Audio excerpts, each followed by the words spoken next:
Hi, everybody. This is Lauren Baker of Search Engine Journal. Welcome to today's SEJ webinar brought to you by our partners at Lumar, formerly known as DeepCrawl. We'll be discussing holistic website health and technical tips for your overall SEO success. And with me today, I have Richard Barrett and Matt Ford of Lumar. How's it going, guys? Good. Cheers. Thank you very much. Awesome. So let's give our attendees a little bit time to trickle in. And if you're in already, just to let you know, there is a chat box. So I see some people hitting the emojis at the bottom as well. So go ahead, hit the emojis in the chat box. We really like to get things started. Just tell us all where you're from, where you're coming in from. I see quite a bit of you already are letting us know. So that's awesome. And before Rich and Matt get started, I'm just going to do a little bit of housekeeping. So today's webinar, we're going to have a lot of interactivity. First of all, there's going to be 2 polls which we launched during the webinar. So always be sure to vote, cast your vote in the polls. Not only does it give us a good idea of your experience, where you're coming from, but then also it can let Rich and Matt kind of craft their presentation accordingly. After the presentation is done today, we're going to have 2 events going on. First is going to be a Q&A session. So while Rich and Matt are presenting, please feel free to ask questions in the Q&A box. If you ask them in the chat area, we may miss it, but in the Q&A box, we'll definitely catch it. So please ask questions in the Q&A box. Also, after we're done, we're going to have Q&A and also a breakout room. So if you want to attend the breakout room, we'll launch that for you right before Q&A and give you the chance to either do the breakout room, learn more about Lumar, or ask questions or whatnot on that side. We have a couple of promotions and handouts going on. So if you click on the handout section, you'll see a PDF with more information about the Lumar platform. Also, direct links to either request a demo or to claim your free technical SEO health score. So please feel free to take advantage of both of those opportunities. And on that note, fellas, I'll hand things off to you. Awesome. Well, do you want to introduce yourself first, Matt? Yeah, sure. So my name's Matt Ford. I'm a product manager at Lumar. And I've been working in the SEO space for over 6 years now, working with some of the biggest brands and across SEO teams, web teams, accessibility teams. And I'm coming out of Birmingham, not Alabama, Birmingham, UK, where the sun is just setting. Awesome. And I'm Richard. I'm head of the, I'm the director of the professional services over here at Lumar. I've been doing SEO for close to 15 years now, but I actually started as a web developer. So I've got quite a lot of experience working with web servers and all those bits and bobs that go together. But moved on from that, so I don't remember as much as I'd like. Yeah. I'll flick us forward on here. But yeah, we've covered the agenda, and that's who we are. So yeah, we're from Lumar. We used to be called DeepCrawl. So you may be familiar with us. We used to have that little GameCube logo in green. No copyright infringement, promise. But yeah, we're at Lumar now, and we're still a technical SEO platform, but we've expanded out to try and be more of a holistic website health platform. We're looking at all the bits that we can to influence the web journey. And with that in mind, let's start off with why website experience is important, which is very much top of mind for SEOs, I know, particularly with all the Core Web Vitals stuff and the change into IMP. So right now, I'd like to open the floor to the first poll. So what type of organization do you currently work at? And the options here: in-house, agency, consultant, freelance, just to give us an idea of whereabouts you're working and what sort of bits and bobs that might be most interesting to you, and what sort of challenges you face as well, you know. Excellent. So I've launched the poll. Looks like we have about half of the attendees that have filled it in thus far. If you haven't done yet, please feel free to do so. And I'll go ahead and share the responses in a few seconds.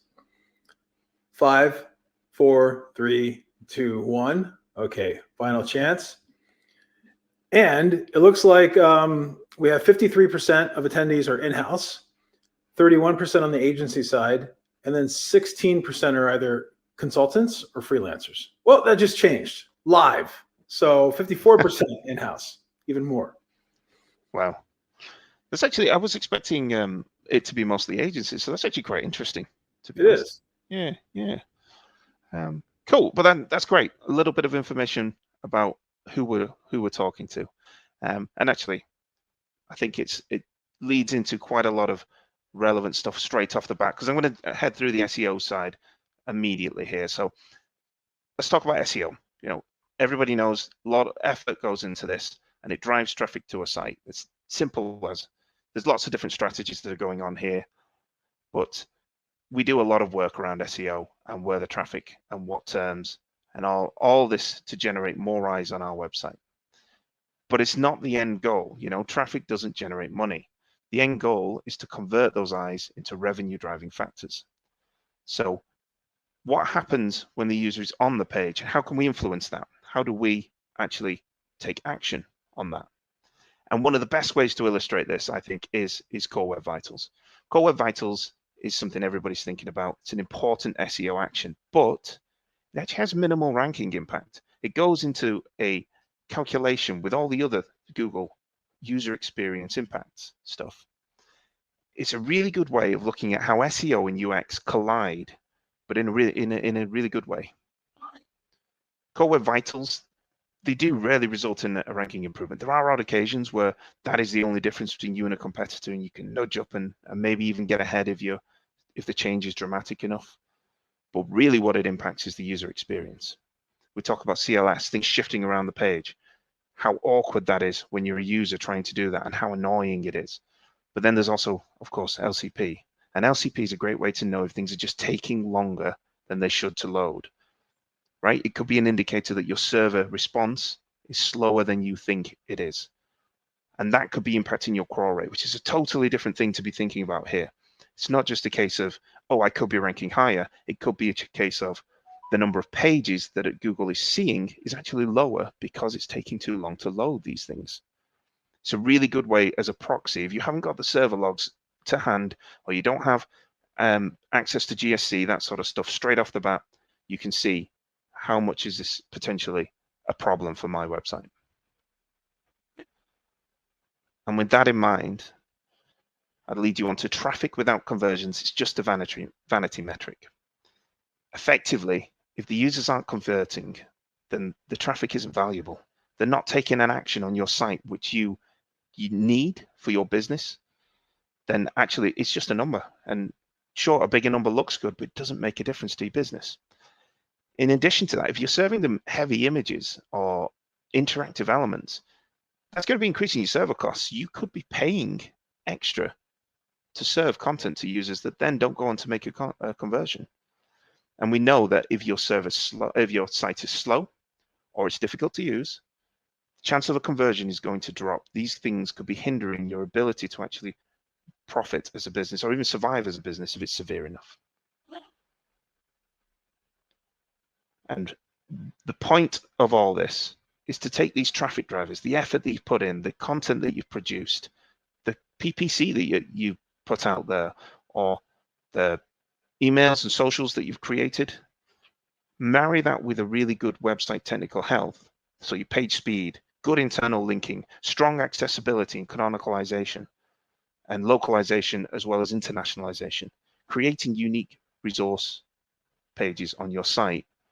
That results in a high performing website. That's your end goal, pushing into that high converting, revenue driving, profitable website. And with that in mind, I'll pass over to Matt to run through a bit of the holistic website health. So website health, as Richard just outlined, is very, very important, but it also sounds very vague. So we thought that we'd ground this in some very specific examples to talk through how does this kind of combination of different data types or different teams or different sources of web data like technical SEO, accessibility, site speed, how are they all working together towards the same end goal? So we'll talk through this diagram, and there'll be a slide for each, so you don't have to try and absorb this in whole. But what this is, in a way, is the journey that a new page takes when you create a new page, the journey it takes from being created through all the steps it needs to go through to actually end up in a conversion, whatever that might be for your page, whether it's a e-commerce site, so it might be buying a product, that's your conversion, or maybe it's a lead, or it's submitting a request for something, whatever that conversion might be for your page. This is generally the flow that every page will need to go through.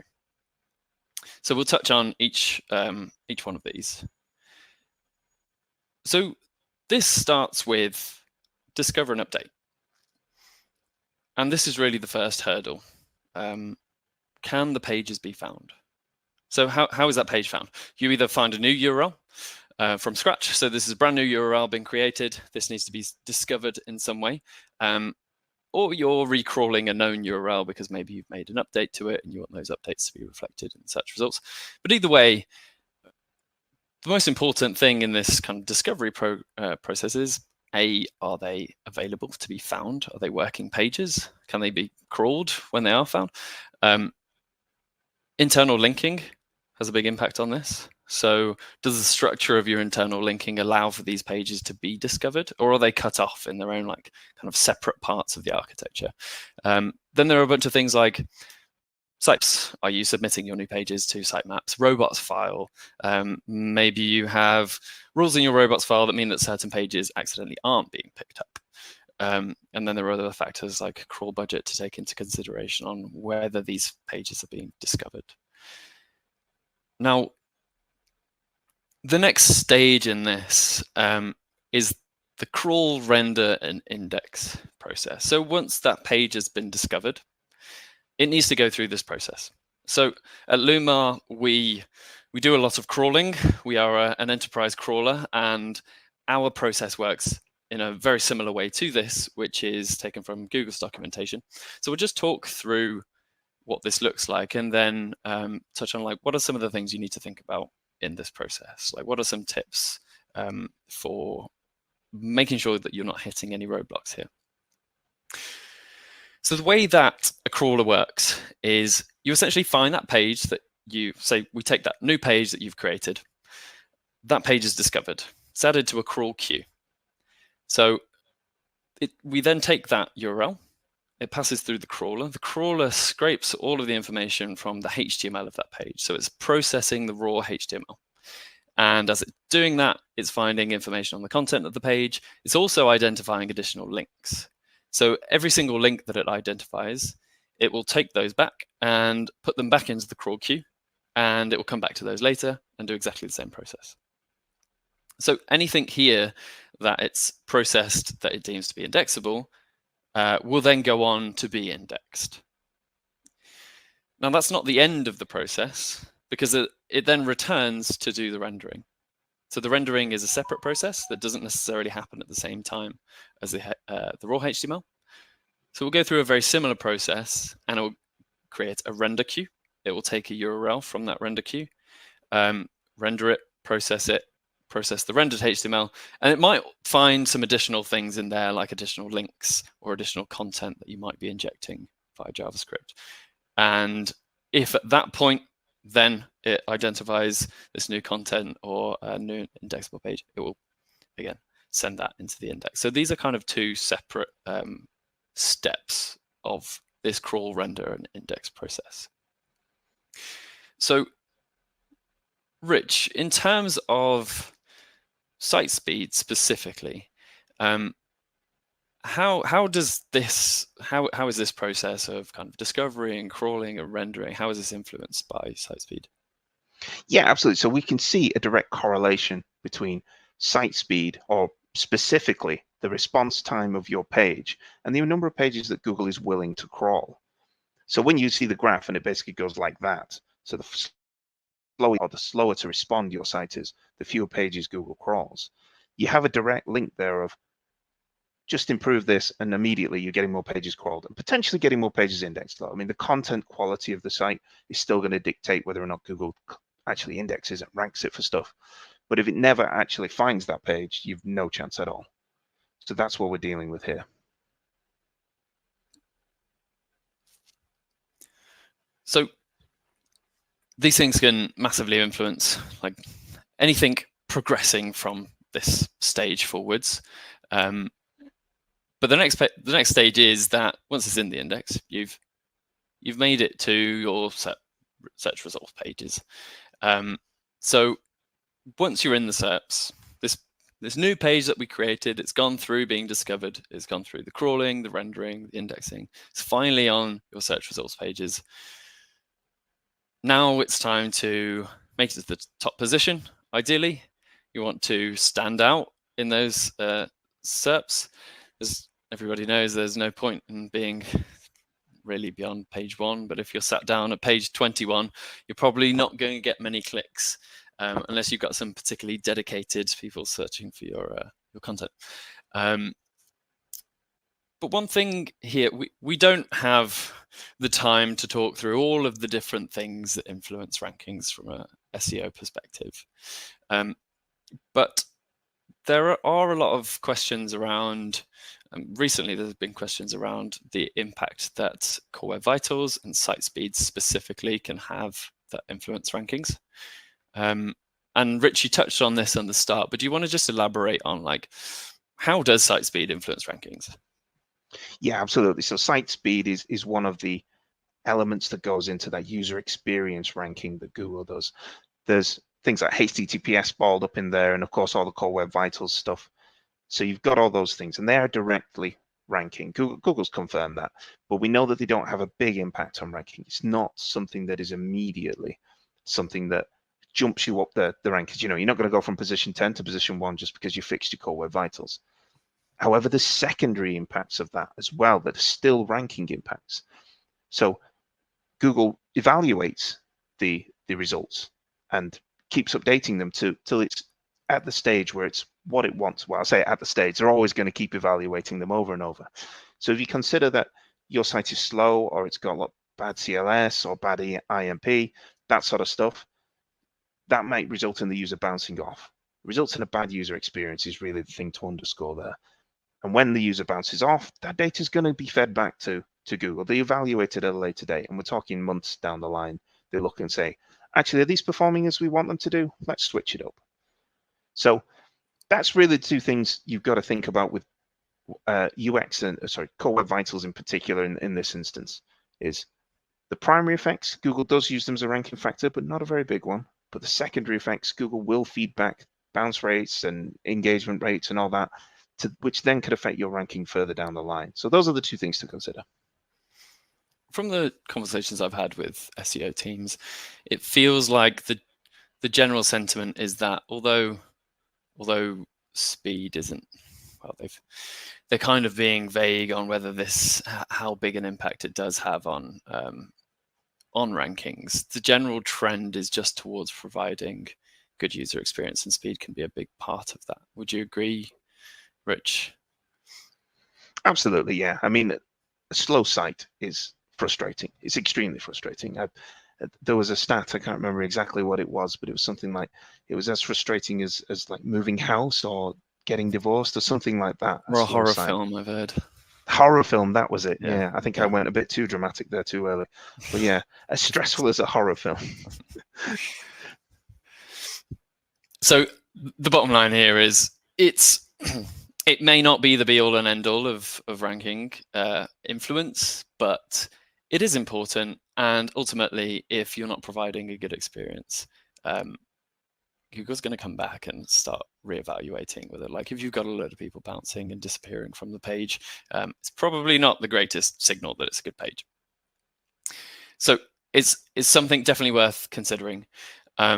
So once you've conquered this, you've got top spot, well done. You're going to get some clicks.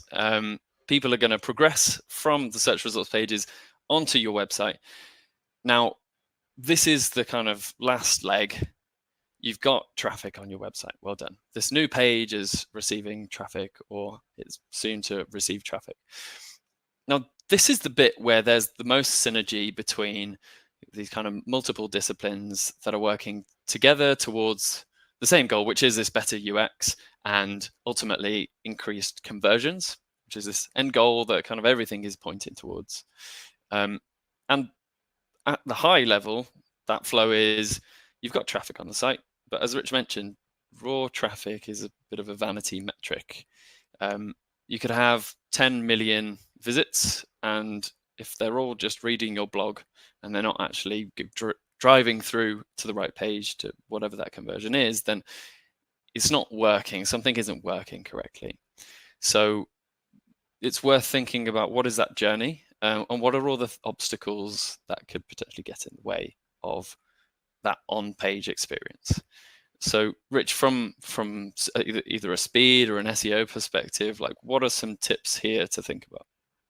Yeah, I'll touch on internal linking, I think, next, in the sense of, well, you can see from this structure, there's 3 clicks until a user converts effectively. Now that's probably actually quite a good experience, but if the page that you're converting from is much further down in the site or requires less influence from other pages, then ideally you want that page to be the one that is featured in the rankings, the one that people click on and land on and then take the actions that you need. Now, internal linking is a massive indicator to Google of the importance of a page. Really good one, because people leave it on the table all the time. I can take the example of, I was working with a client and they had a very important page that was hidden underneath a subnav, shall we say. That's effectively what it was. And what we did was we took that page and we moved it into the main nav, and the ranking jumped from about, I think it was 11 to 3.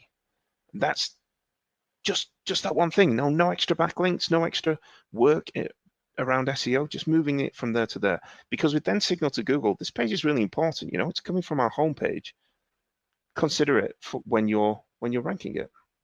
So we've got that sort of side of it where internal linking and shifting it up in structure is going to help get your users to the converting path sooner.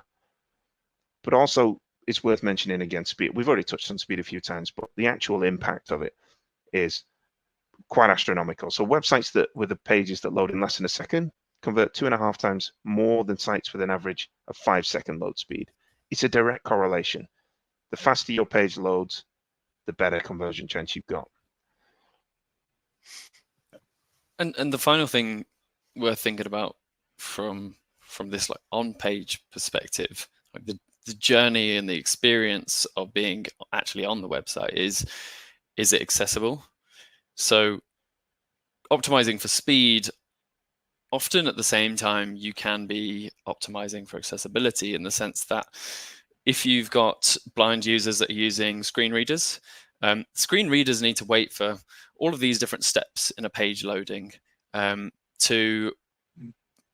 these assistive technologies to essentially do what they need to do and announce certain things. So that the more you can optimize for speed, the more efficient those are going to work. But also from an accessibility perspective in general, imagine how frustrating it is to, say you are using an assisted technology. So you're using a screen reader.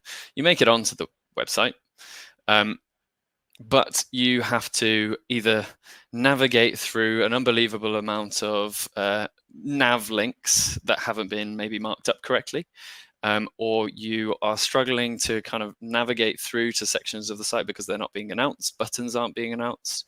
The most annoying thing would be you've spent all this time working your way through the site, you've found the thing that you're trying to buy, you get to the checkout, and you can't either find or press the purchase button. I'm trying to buy this thing. I've just wasted all this time doing it.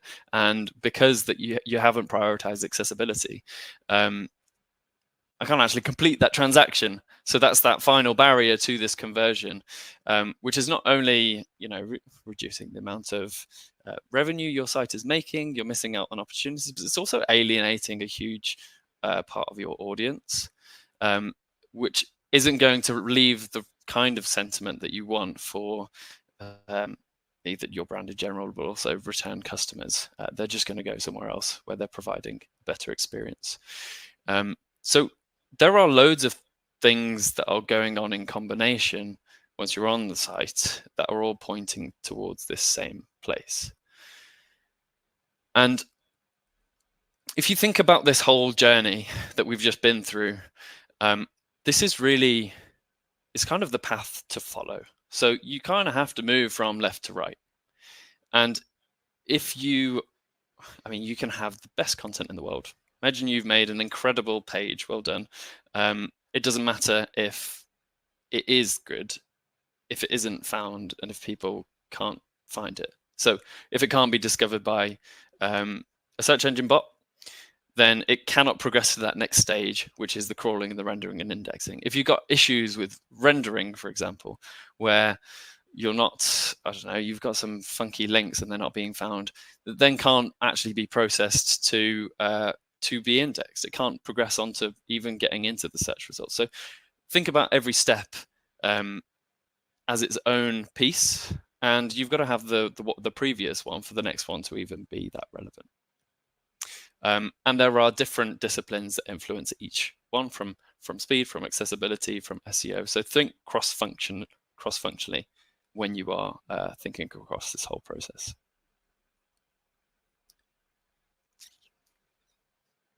So these are 3 tips that I'd really like to sum up and make sure to underscore so that you can take them away and do something with them.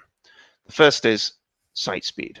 Slower your site response to Google, the fewer pages Google will crawl. Something not everybody has noticed, I don't think, yet, and it's really important, I think, just to underscore that, particularly for big sites. You could be effectively harming your ability to be indexed simply by not responding fast enough. It is a ranking factor, but it's more important than just the fact that it's a ranking factor. Slow sites are frustrating and harm conversion rate. In terms of accessibility, look, the end goal is conversions. Converting traffic that you've already captured, you've already spent the effort capturing. Reducing the frustration factor and opening up a new market for yourself, it's a good way to improve that conversion rate. User experience, compliance, it's important, but UX is key. And in terms of tech SEO, the parts that we want to focus on here is, look, your page needs to be found and indexed before we can even talk about user experience. Key pages need to be found in a timely manner because that's what indicates that they're important. And you've got to use your internal linking, sitemaps and robots.txt to ensure that those pages are found. How soon your page is found in your site structure is an indicator of importance. So yeah, if you only take those 3 away from that, I think I'll be very happy. Actually, no, I'll be happy if you took more away, but if you just take those 3 away, I'll be, yeah. So this next section is about another challenge around this idea of like holistic web health, and that there are many different people involved. You're often fighting to get prioritized. You're battling against different teams potentially, or maybe even there aren't different teams that are necessarily looking at these things, and sometimes it falls to you, and you need to get something done, and you need to engage with that process with developers on actually getting something prioritized and implemented. And we talk about this a lot at Lumar. We refer to it as the connected workflow, so connecting that analysis of information through to the actual actioning of the data. But first, we have our second poll question, which is on this theme. Do you find it difficult to get SEO work prioritized within the web development team? So think about, what is your process to actually get this work done? Do you have dedicated dev resources? Do you not? Is it a constant struggle, or do you find it quite easy? So we have some of you have already answered the poll question.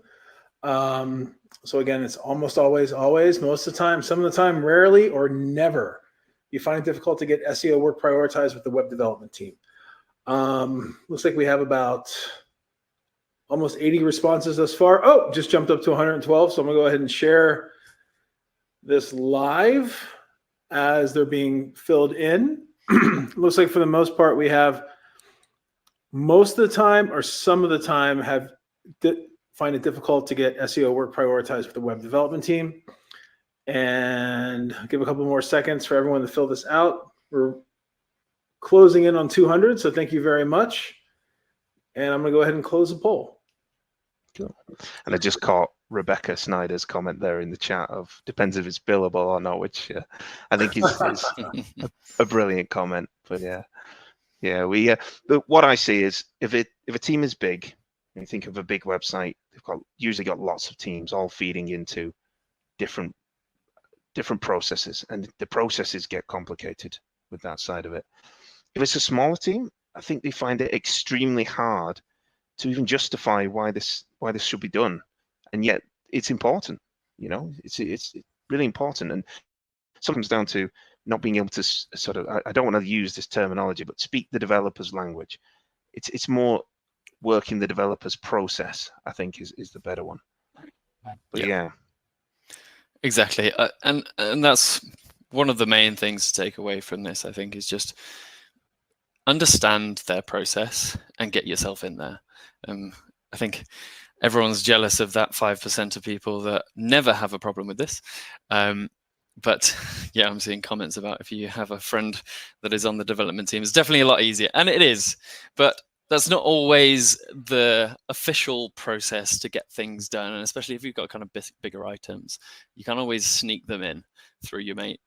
But what we see, and we work with web teams, SEO teams, day in, day out. And generally this process, the whole web development process, is often very complex and it's often very inefficient. So especially as Rich mentioned, when you scaled this up and you've got, in some cases, multiple dev teams working on one page, so a home page, for example. You've got teams broken out into different components. People are specifically focused on a specific component, and that's all they work on. So you have to understand the structure of even who to go to fix these things. It can be very complicated, which delays things getting fixed, and it prevents your site reaching its full potential.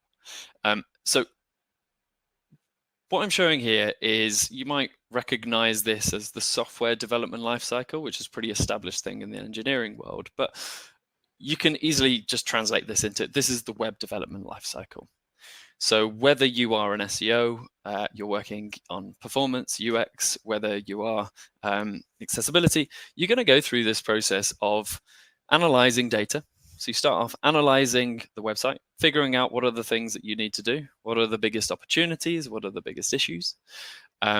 Then it's a case of prioritizing those. And now bear in mind, all of those are being prioritized against each other a lot of the time.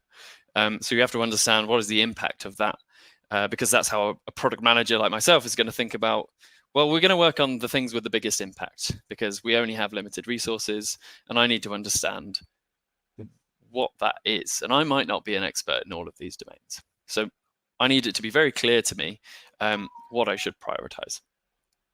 Once it's been prioritized, it then goes through the actioning, we call it actioning data, which is really when the developer is working on it. So they are writing the code, they are then testing that code, they're deploying it back into the production, often go through pre-production environments and then finally into production once they're happy with it. And then it's a case of coming back around, measuring the impact of that and maintaining it. So making sure that nothing crops back up again. This often breaks down. There are many points at which this can be a challenge, but the main challenge that we find is making that transition from the analyzing data through to the actioning. So getting it prioritized, getting it added to the sprint, if you work in sprints, getting it basically done and deployed. So I'm going to focus on a couple of simple tips on how you can make that prioritization easier and make the development more efficient and introduce less regressions. So one is that a backlog is essentially this list of all of the things that need to be done. And generally, this can get very, very messy.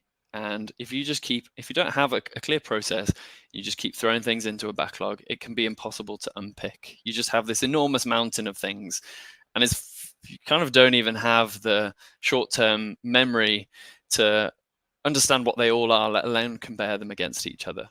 So you've got a lot of fighting priorities here you're going to be fighting against, well, let's say you're an SEO, you're going to be fighting against all the other things that need to be done, from like content asks, performance asks, accessibility, like all of these different things. You only have so many resources. But if you can make this easier for the people that are pulling these things into the pipeline, you can get things done faster and more efficiently. So if there are 3 things I want you to take away from writing a ticket, it's these. So writing a ticket is an important way of just communicating what you want to do. So in this example, the action item would be to implement product markup. So on my product pages, I'm implementing product markup. I would always start with a user story. And you can generally always structure your user story as a, say, persona. So as a website, in this case, as an SEO, or if it's something else, it might be as a user with accessibility needs, a user that uses a screen reader. What do you want to do? And then what's the so what? So in order to be eligible for product-rich results. So as a site that wants to be more competitive in search results, I want to implement product markup in order to be eligible for product-rich results in search. This seems, and I hope I'm not teaching you to suck eggs, but it's a very important thing in building mutual understanding. The whole process of writing a ticket is basically clarifying what you mean. And everybody's going to approach this from different angles and from different perspectives and domain expertise. They might not understand what you're even asking. So a story can help just contextualize what it is you're trying to do. The next thing is going to be context and any additional notes. So if you've got any information on why is this important? What is the impact of this? This is really your kind of business case bit. Why should you care? So if this is coming to me as a product manager, I'm going to look at this and be like, okay, so what's the impact of this? How can I compare this against other things? So this product markup can increase the number of clicks and potentially click-through rates, so driving more traffic to the website. Maybe you want to go that one step further and just make that connection from traffic through to conversions. Maybe you want to make that one final step further from conversions to revenue. It depends on what it is and the level of detail you need to go to, but you can't always assume that if you write a ticket that says add like product markup to these pages, the person that's implementing it is going to understand even what that is, or what the implications of it, or why they would want to do that. Finally, give developers very clear requirements. So we call these acceptance criteria. You might have heard of them as a kind of definition of done. This is really the specific details of how do you consider this to be completed. So this piece of work that you were going to do, how can you frame this as I will consider this accepted, completed when? So in this case, all product pages have product markup. That's when I will consider this done. Not a few of them, but all of them. And better yet, include a full list of those URLs so that they can see exactly the ones that you want to have that product markup. All required product fields are included. So any of the specific technical details that you need. So it's schema.org markup is used. This is recommended by Google. Only one product is marked up per page. Again, make it as easy as possible for them to understand what they need to do without having to read through a load of technical documentation on something in a domain that they're not an expert in. So provide that example schema markup in the ticket, make it really easy for them.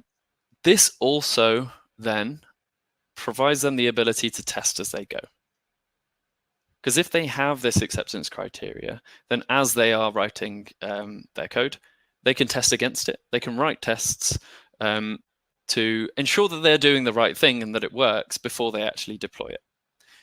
So this is where you bump into a load of issues where, I don't know, we hear a surprising amount of no index tags getting added accidentally to the whole of the website.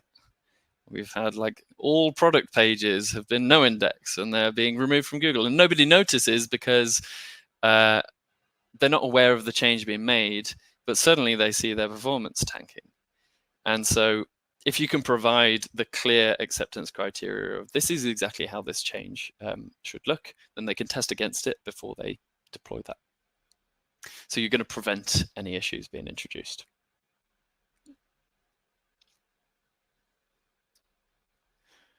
So my tips are provide context, share that clear business case, make it easy for the product manager or whoever's in charge of those sprints or however you work to compare against each other. Explain the details that aren't intuitive. So I think in that first example, we had you may receive a manual action.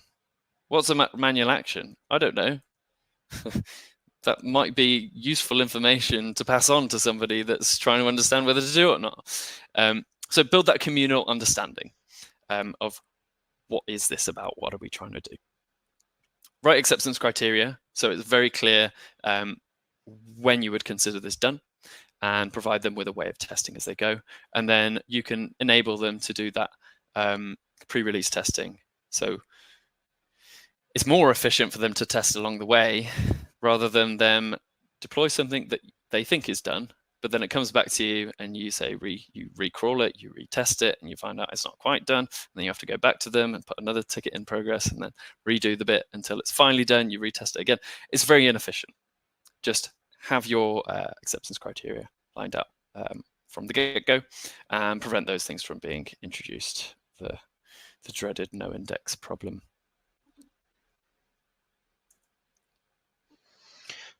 Cool. So, conclusion, what should you take away from this presentation? The main one from the first part is conversions rather than just traffic. Drive revenue and growth, not just a traffic number.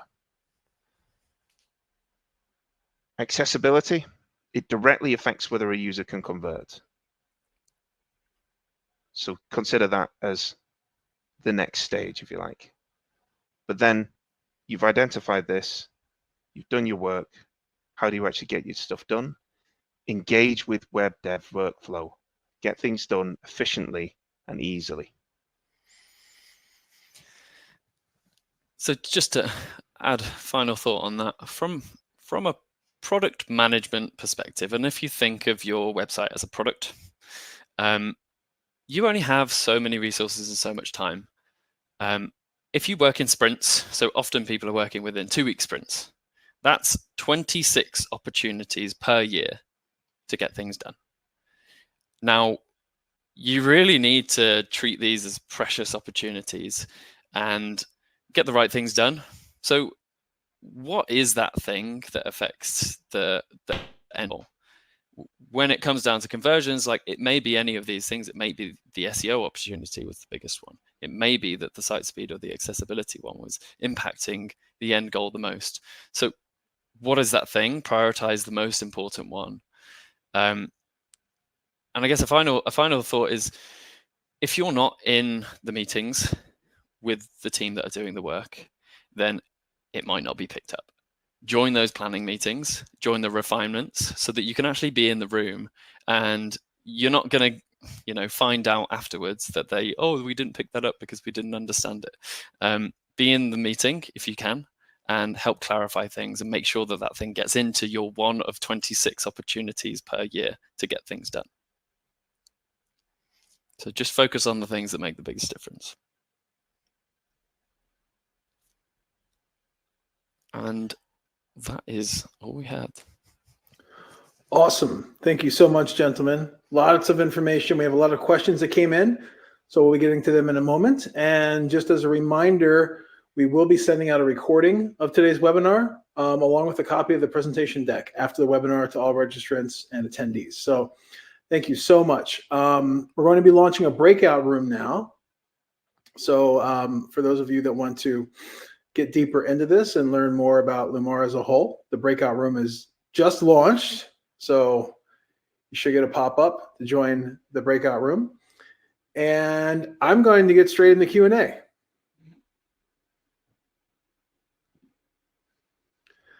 Awesome. First Just question easy that ones, came in. please. Yeah. Oh, sorry? So just easy ones, please. Yeah. Just the easy ones. Yeah. Well, let's start with the softball. So when it comes to improving overall website health, what specific areas do you suggest website teams look at first? And which types of improvements are likely to have the biggest impact? So in terms of prioritization and website health, what should teams look at first? Yeah, absolutely. So that's a great question. I always start with the things that would block other things happening. And we've kind of done it in here in the structure that we showed of the crawling structure. You know, if it can't be found, then it doesn't matter if it's no index. You know, you're not going to record that tag. Google's not going to exclude it from index because it never found it to try in the first place. So you've got to think of it like that. What could affect the whole website, and then dial it in until you're finally on the page that is important. So yeah, the obvious things for me are always, I start off with, can the page be found at, like, is it even available on the web? I mean, usually that's a non-starter because it is available on the web, otherwise you don't have a business. And then it's robots.txt. Then it's into GSC, crawl rates and things like that, looking at errors, the error reports and stuff, and the actual indexation reports, see how many pages are featured within that. And then you keep moving down the line. Then it's how many clicks are we getting to key pages, actual converting pages, and then keep working down the line like that. There's no one particular part of this which is necessarily the most important. You could argue, obviously, if it's not indexed, then that is the most important, but that's the way to think of it. At each stage, if something isn't working, then that is the most important part to focus on. Isn't the answer to every SEO question, it depends? I've got a t-shirt with that on. Very true. Very true.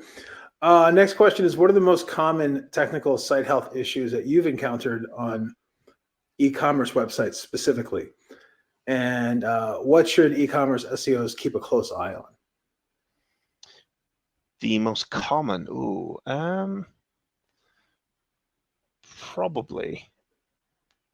probably it's going to be internal linking issues, and that's a little bit vague.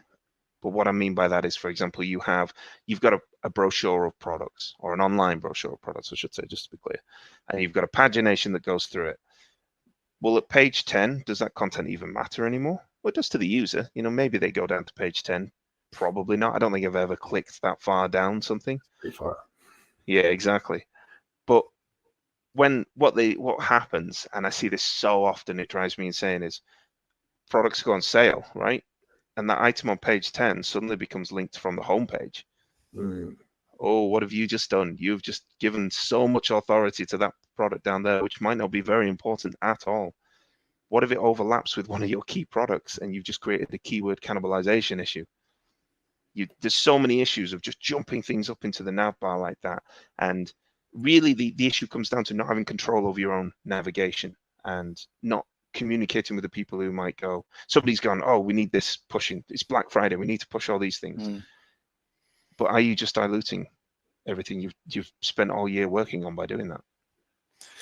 Yeah, I was about to say, I've definitely heard of Black Friday. Marketing team just makes the executive decision to add a Black Friday like top nav bit and doesn't understand the implications of doing that from an SEO perspective. Or sometimes there's cannibalization, right? There might be a Black Friday landing page that's set up as opposed to the Black Friday specific directory page. It's meant to be indexed and found as well. So another thing to really keep an eye on is if anyone's launching a page that's not intended for Google, but opening it up to indexing on that front. To help streamline website and SEO fixes, what would your ideal website team look like? And how would that be structured? Yep. Good question. Generally what I see in the teams I work with is people that fall under the product structure, so that fall under the product team, and they're more directly integrated with developers. They may have their own resources, or they at least sit within that process, get the most done, just because they're closest to the whole flow of the process. As I mentioned, like joining stand-ups, joining refinement sessions and planning meetings mean that you can at least articulate the things that you mean, or clarify things, or at least understand what they're asking for, what information they do need to get things done. So for example, you might be trying to improve one of your core web vitals, and it might be someone that is less familiar with the structure, maybe sits more out of the marketing organization, might just create a ticket to say, improve my CLS. And that's not an actionable thing. That's like the start of an investigation. That is the start of a series of investigations to understand, well, what is our CLS now? What are all the things that are impacting it? What would be the most important thing to fix? What's going to have the most impact? And then out of that, you get a bunch of tickets that are actually actionable. Ideally, you would have kind of gone through that investigation if you were able to first, and create that ticket to speed up that process. But this is all kind of trial and error, and just having the availability of developers and product managers to understand that process helps. It's not always obvious. Fantastic. Speaking of core web vitals and speed, we had a number of questions coming in around those topic matters as well to add to the discussion. First of all, it's really interesting from an e-commerce perspective is, how do you optimize for third-party scripts? This person finds that they tend to slow down the overall page load speed, but have little control over them. Something like ad scripts, different pixels firing, et cetera, et cetera. Yeah, that is an absolute nightmare. Unfortunately, for an individual pixel or something like that, you're beholden to the other site owner. You've given away some of your site speed to that other site owner effectively, and control of that. But it's not all gone forever. It's not disaster. You don't have to delete every pixel off your site immediately. You can asynchronously load these, and you can load them, or you can defer the loading of them down to the bottom of the page. Now, some caveats to note with that. Anytime you defer a script or a tracking pixel or anything like that, effectively, if that doesn't load before the user clicks off, you've lost that information. So it's just something to consider. It's a common thing where, for example, you defer your analytics script from loading so it doesn't interfere with the page load. But if it doesn't load by the time the user's finished and moved on to another page, you don't get that click, you don't get that information gathered. So that is a bit of a gotcha with doing this sort of stuff. But I think if it's impacting your page, if it's actually having an impact on the page, you have to weigh that up of, is that data as useful as having a better performing page? So that's what you've got to consider.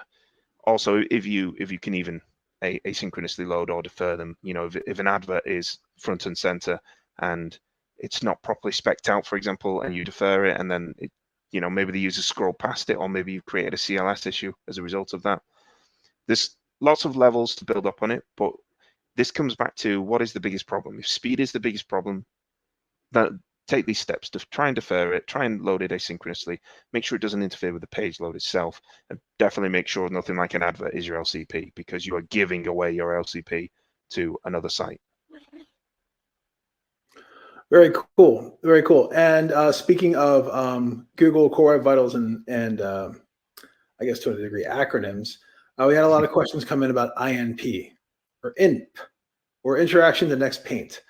So really, how important is it in regard to indexing process and the overall health of the site?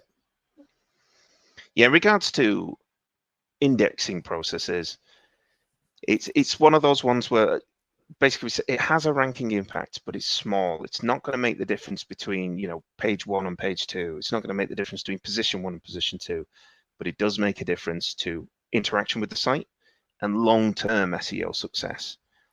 You know, it's if you've basically got your user sitting there waiting for the ability to actually click something, it's gonna frustrate them.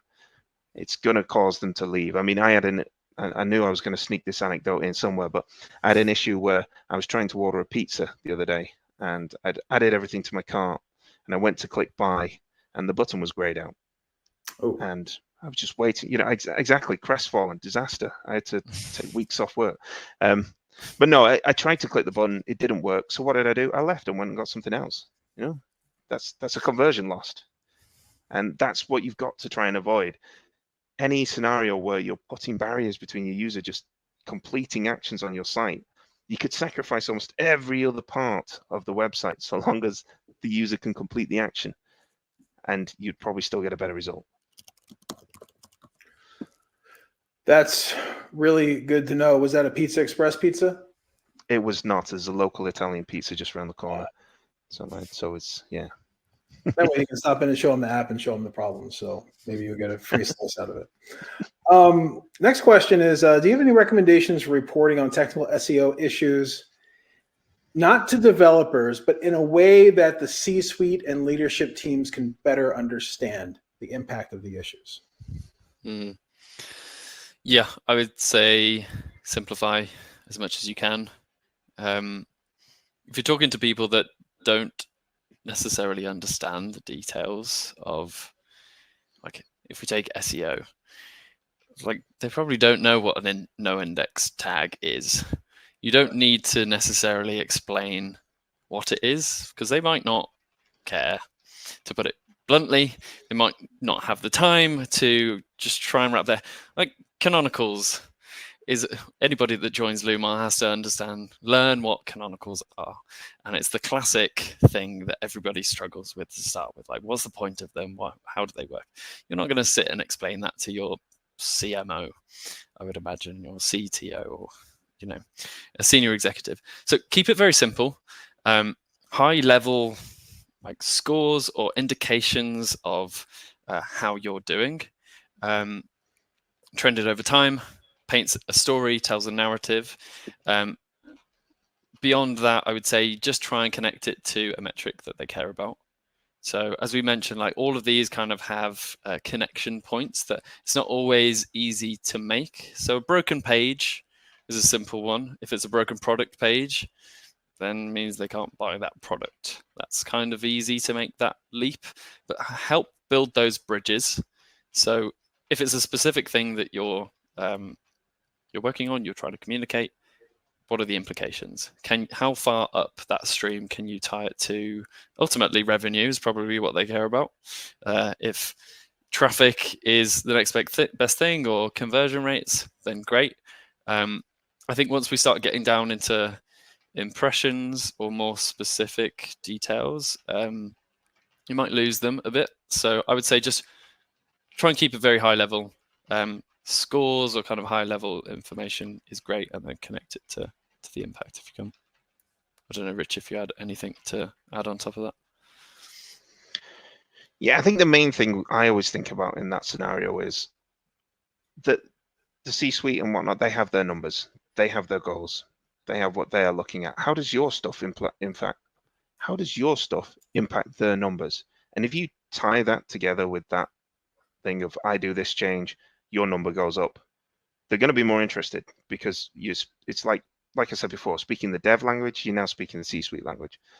It's not really, language is completely the wrong term for it, but it really is, this is what my job is, this is what I'm focused on, and you're telling me how you impact that, I'm interested. Very cool, very cool. And before I get to the final question, Rich, I think you had mentioned the sun was about to set before we started, and now you're sitting in a dark room. So pretty amazing. Yeah. The next question, it's quite a simple one, but you had discussed things like the impact of adding a direct link to the site navigation. and or adding a link to the home page, right? And shooting that authority quickly over to maybe a product page or internal page. This question is about sitemaps, particularly HTML sitemaps. Most sites do have XML sitemaps. They're confirmed in the Google Search Console backend, et cetera, et cetera. Is there still value to an HTML sitemap from a crawlability and findability perspective? Yes, there's still value to it. Absolutely. I mean, it goes back to this, if your page isn't found, then it doesn't matter about the rest of the stuff, right? But if you're having an issue where you're not ranking very well, for example, that might be because your page can only be found via sitemaps. You know, there's a gap between what the web crawl is finding and what's on your sitemap. But sitemaps absolutely still have value. They, you know, ultimately, if your page isn't discovered, it can't be indexed, et cetera, et cetera. This is kind of what we're underscoring. Sitemaps support that. They help pages be discovered. They just don't convey the same importance as an internal link. And that's an important distinction between the two. Fantastic. Well, thank you for going over these questions in the Q&A. I see that we had some people bounce back from the breakout room. And just as a reminder, we did cover the bulk of the questions. So please feel free to review them in the recording of the presentation that we send over. And any questions that we go through and feel that we can also answer, we'll shoot them over to Rich and Matt and include them in the recap. Gentlemen, it's been a pleasure. Thank you so much. And thank you to the team at Lumar for making today's webinar possible. Lots of great information and really appreciate it. And if you're also still around and you liked today's webinar from Rich and Matt, please feel free to drop them a smiley face or a heart or the raise the roof hands up emoji or whatever that one is called. Really great information. Our next SEJ webinar will be on Wednesday, April 10th, and will be brought to you by the team at DAC, DAC. It's how to find the true value of your marketing funnel with Bill Franklin and Oliver Tanny. So if you haven't signed up for that yet, please go feel free and do so. Less on the technical SEO side, more so on the content marketing side. Rich and Matt, where can our attendees find you online and connect afterwards? Sorry, go on, Matt. I was going to say, I am one of those people that aren't on Twitter or X, so LinkedIn would be the best place to find me. Send me a connection and we can chat. Yes, same. I am on Twitter as Rick_Bark, but I rarely go on there. LinkedIn again. If you want to add me on there, I'm more than happy to continue chatting about SEO. Awesome. Yeah, LinkedIn is the place to be. So thanks a lot. Thanks again. And it was a wonderful presentation. Again, we'll be sending out the recording and have a good evening, gentlemen. Cheers. Thanks, everyone. Cheers. Thank Bye. you.